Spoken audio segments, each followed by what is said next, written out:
Welcome to Ignite Your Confidence for women in leadership who want to speak up and stand out. I'm your host, Karen Laus. Here you'll get all of the tips and tools that you need to stand out with unshakable confidence. Let's dive into today's episode. All right. Well, I'm so happy to have my friend Lucy here with us today. And Lucy, as you know, we talked about this already, that without further ado, I'm just going to turn it over to you and have you tell us whatever you want to share about yourself and who you are. Hi, Karen. Hi, fellow speaker sister. I love being here.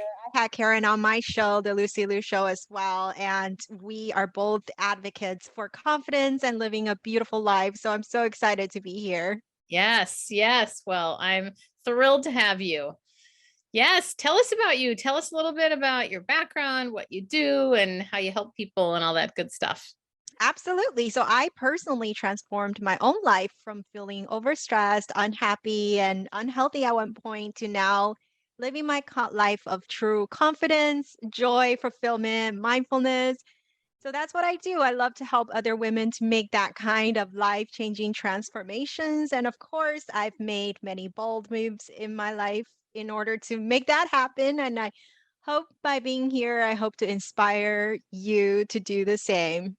Yay! Tell us about one of those bold moves. You put that out there. Now I got to ask. Ooh, wow. Okay. So my biggest limiting belief of my entire life was that my name is Lucy Liu. So obviously, there's a celebrity out there by the name of Lucy Liu. So I always felt like in I guess I feel I'm confident, Mhm. but there's always a layer of me underneath that felt like I was nobody compared to her Oh, because wow, she's amazing and I can't even hate her because she's so talented and I love her, right? But I don't want to self-sabotage myself either. So the struggle was real. And I grew up in Los Angeles. So being so close to Hollywood, I actually casted for commercials when I was in middle school. oh And my God. every time I went to an audition, the director would run out of their office like so excited, like, oh my gosh, Lucy Liu's on my list. And when they see me, they're so apparently, very obviously disappointed. Oh, not the Lucy Liu. So Oh, I grew up with this notion that I'm always going to be nobody, I'm not as good as someone else. And I believe as a woman, we've always felt that way at some point in our life where we felt we disappointed others or where we felt we're not as good compared to someone else. And it's true because you just simply do not see another Julia Roberts out there, right? It's just not possible. So that was my biggest hindrance in life. However, through a decade of personal development, I turned that around and made that my biggest asset. Now I really embrace the fact that my name is Lucy Liu, and I think to shatter that limiting belief, I started my own podcast, the Lucy Liu Show, just calling it my name and not caring about what other people will think, if I'm using her name or, none of that self sabotaging talk. I'm just here. If I help the life of one listener, I've done my job to contributing to a better world. And I hope by being here, I inspire you to shatter one of your limiting beliefs as well. oh, I love that. And don't we have so many of them? I mean, it's like, where do we start? So I'm really attracted to you talking about these bold moves that you've made. And I will say it's interesting. You know, when you think about marketing, you think about communication, what are the things that draw our attention? And when I hear bold moves, I go, ooh, tell me more. So I'm going to ask you to share another one, if you would, that, and I would think about this in from the perspective of what would you say is the boldest move that you've made that was the most uncomfortable to make, but you did it anyway? Well, you know what? Now, as a speaker and coach on the topic of confidence myself, I actually have very few memories of not speaking up confidently or not making bold moves when I feel I should. However, you know, to elaborate on my story earlier, I used to make restaurant reservations under my mom's name because I was always shy of using my own name. Oh, really? So, yes, because, I live in Los Angeles. So when I make restaurant reservations at really fancy restaurants, I used to feel shy and not confident to just say I'm Lucy Liu because I'm afraid they think it's a celebrity. I So see. yeah. So I would say I really wish I had been more, I guess, confident in that version of me, knowing that, hey, it is me. But now, of course, I embody this version of me. I love being Lucy Liu, and it's why I live. It's my drive, it's my passion to share with that. And because I think very few people don't have a problem with something about their life, right? It could be your name is too hard to pronounce, too long, too short, too common. It could be anything. We always have these, spirals in our head about something in our life that we're not happy with. And if you focus on that, that grows because whatever we focus on grows, right? So that problem becomes bigger, whatever it is. Yeah, for sure. Absolutely. Well, I will share a bold move, and I would love to know if there what is one that you would like to share with us that was something that was uncomfortable. But for me, you may remember this last fall, excuse me, last July, I quit my corporate job, and I don't think that's a big deal. This is what I think is interesting, and it's kind of what you alluded to. It made me think of this when you were talking about you have so many. Sometimes it's hard to think, well, is that really bold? Or maybe to other people it's bold because, like a lot of us, we wonder, well, what is unique about me? Because I always tell people to introduce yourself in a way where you show something unique. You say something personal, professional, and then unique about you. And a lot of people go, but I can't think of anything unique. And I think we all have something unique, but it doesn't feel unique to us. So I bring this up because I was talking with somebody on another podcast where I was being interviewed, and we were talking about, well, what makes a person interesting? And she said, Karen, and it kind of took her saying it back to me. She goes, leaving your corporate job after 14 years at 52 years old, to me, seems like a bold move. And it was interesting because I thought, well, I didn't really think it was bold. It's just, the next adventure in my life. And yet, I think that's also a good reminder to me. I just wanted to bring that up about how often we don't see ourselves as either unique or we think what we've done is not that big of a deal. And yet, we have to celebrate these moments where we've taken these steps and we have stepped into courage or confidence that we didn't necessarily even maybe think that we had before. So I just had to share that because I think a lot of times we don't think that. So I am curious from your perspective, is there anything that you've done that to you didn't seem like a big deal, but somebody else or maybe multiple people said, "Oh my gosh, Lucy, that's incredible." Absolutely. I really resonate with what you just said because when I first started coaching and, I hear all these amazing stories from other coaches and gurus, I'm like, wow, they're so amazing. Their life is so full of like decked out with amazing, I mean, even dramatic stories, they become amazing transformations that they can talk about. And I used to feel like I have absolutely no story to tell, you know. And as time progressed, and I realized that there are so many stories in all of us that if we look for them, right? If we just look Yes. for the lessons we've learned along the way, and pretty much every event in our life can become a story because we can always learn from them if we choose to. For Mhm. example, after I started being guesting on other podcasts, I realized, yeah, I do have stories to tell because, depending on the topic, I can pick up different topics relating to my story. I'm like, yeah, I do have these stories. For example, I dropped myself out of high school with straight A's. Usually we What? hear people talk about dropping out of high school because, for other reasons. but I was the hustler. I felt like I was behind. I needed to rush myself through life, that I wanted to get to where I am faster. So even though I had straight A's, I didn't feel like I was good enough. So I actually took something, well, we have in California called the California Proficiency Exam. So that was about sophomore year of my high school. And I got this little piece of paper that can get me into a community college. I rushed through life. I transferred myself to UCLA when my peers were freshmen. I was already my third year in college. Oh my gosh. Yeah. So on the outside, it felt like I was making my bold move. I was, ahead, but yet internally, I still wasn't happy.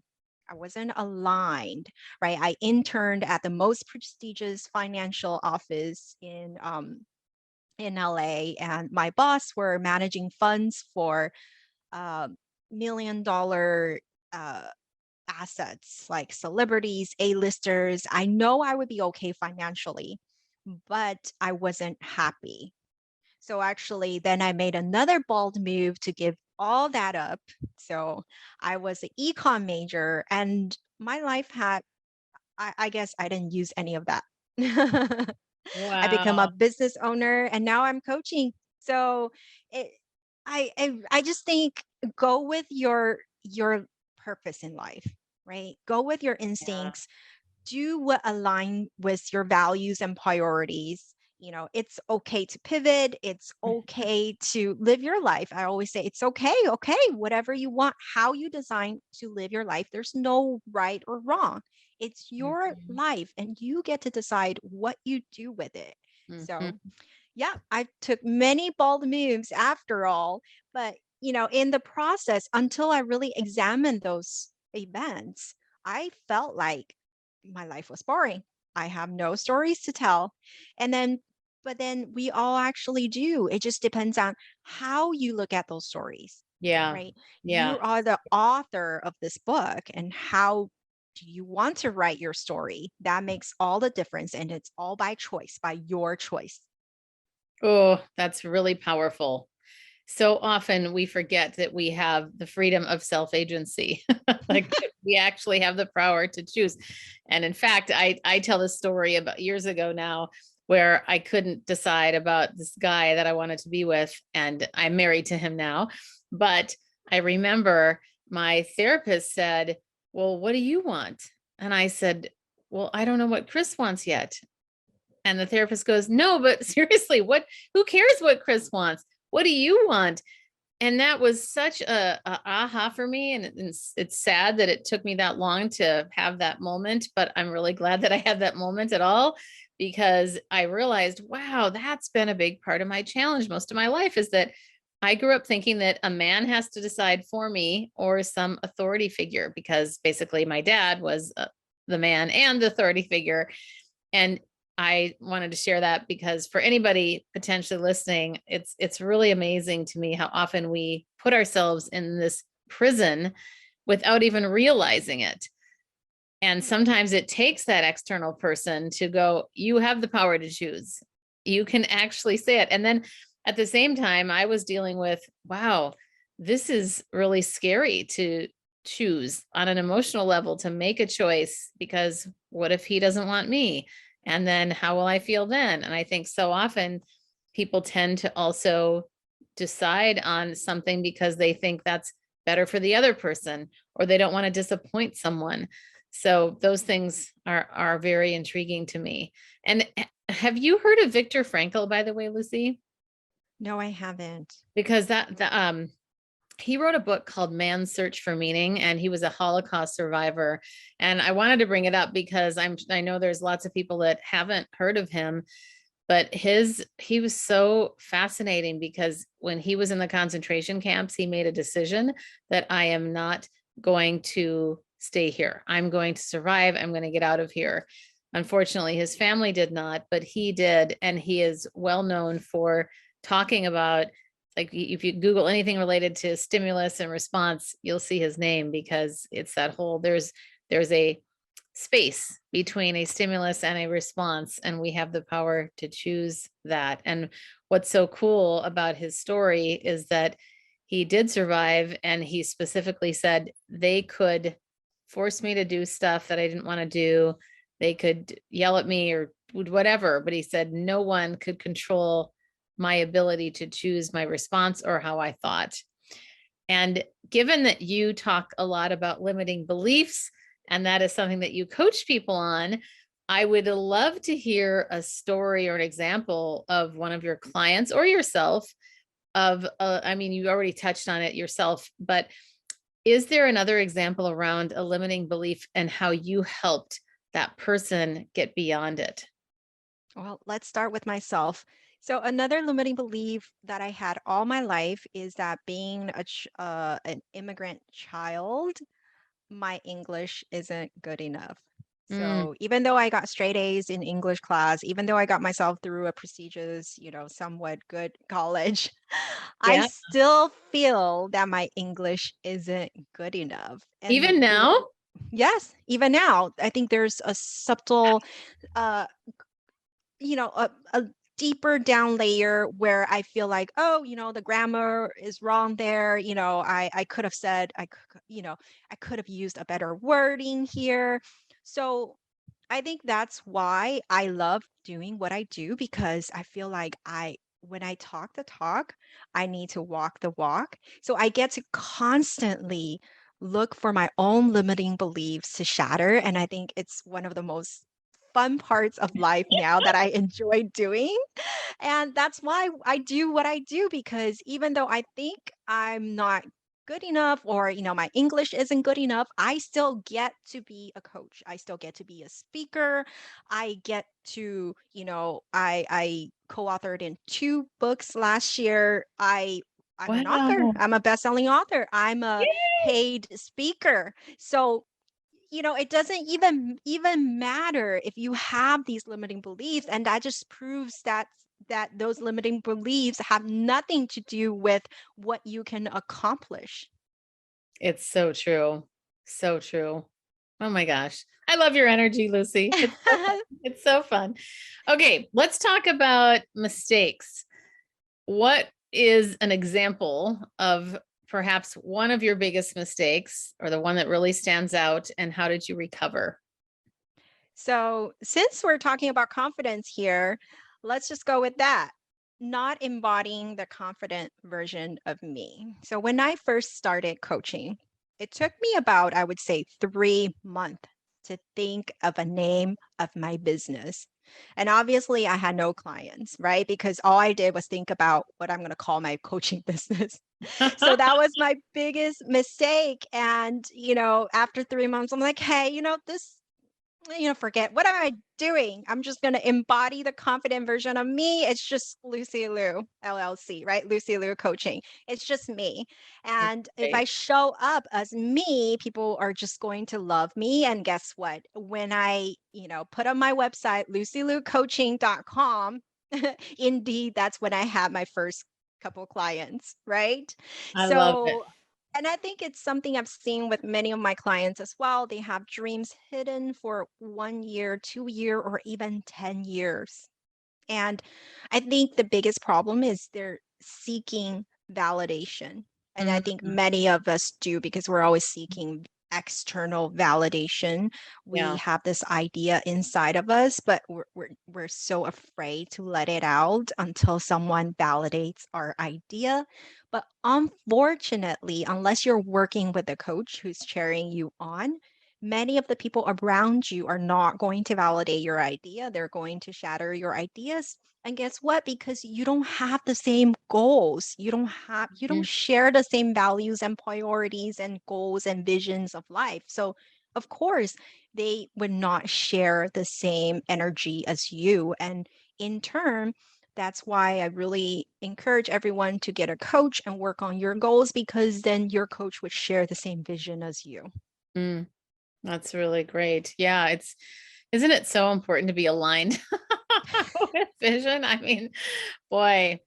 Well, drop us into the moment when you made a decision to start your business. I would love to hear that.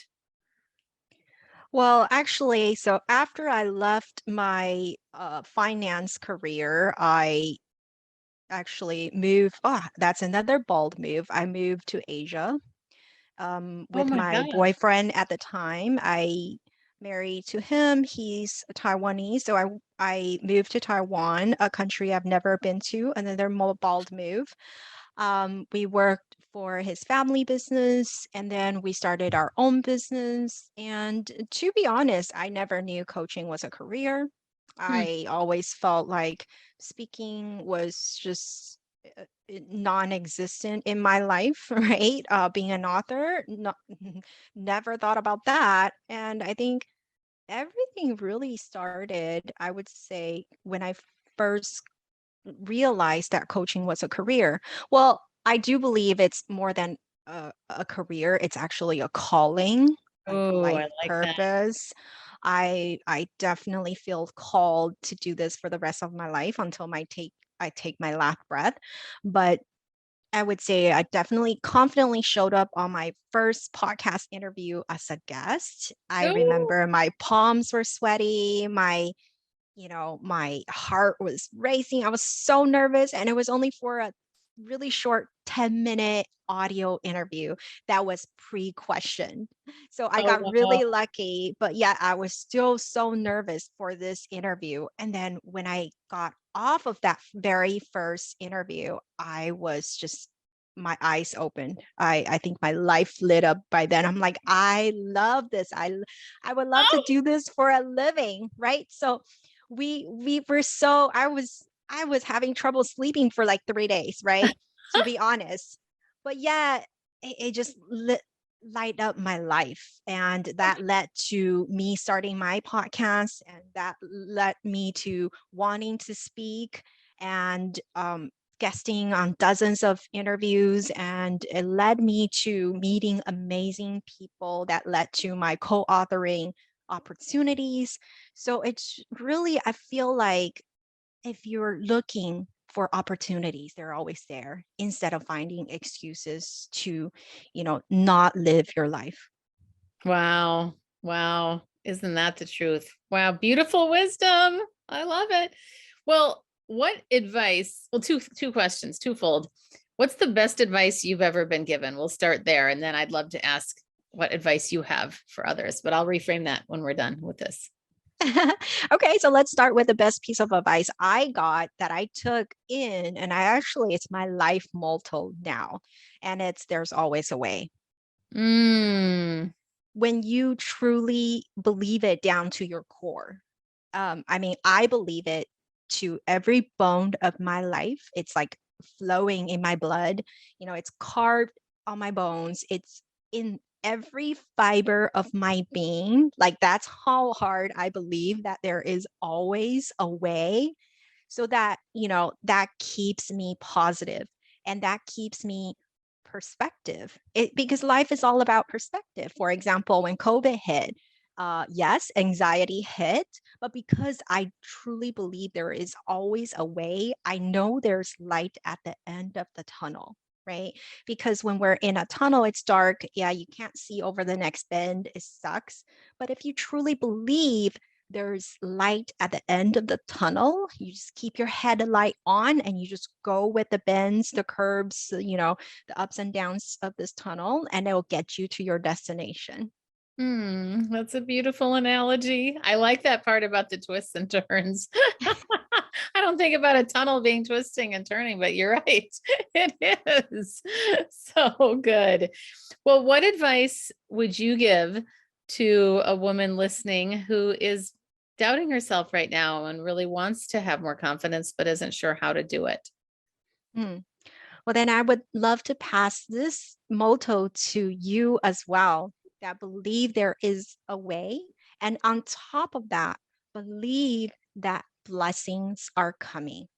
Mm, Believe that once you get out of this tunnel, once you see light, not only are you at your destination, that you're going to have oozes of joy and abundance and blessings ahead.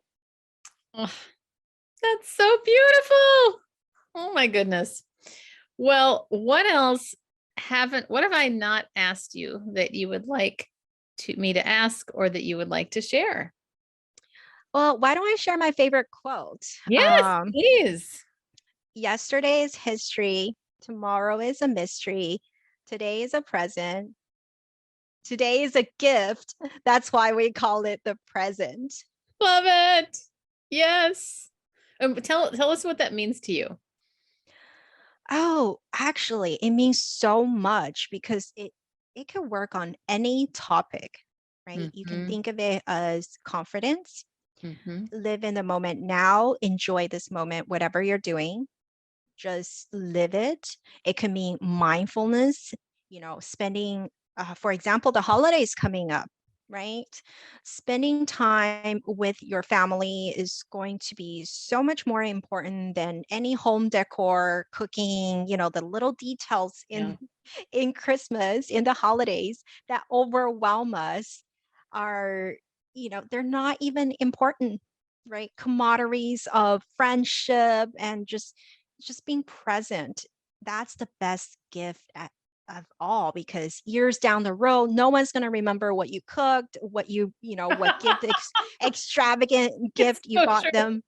But you being present with your family, you just being there, that's the greatest gift of all. Oh, that's so beautiful, Lucy. Did you have another quote? Like, what else have you got? There are so many. I know. I asked my guests for their favorite quote, and I'm just like, oh gosh, there's just too many amazing quotes. And I think that's what we need to fuel ourselves with, positive quotes. Yes. I'm really a quote person. I think reading these positive quotes and affirmations and journaling your gratitudes and journaling your wins, that all makes us more confident. And I believe confidence is the absolute foundation of a beautiful life.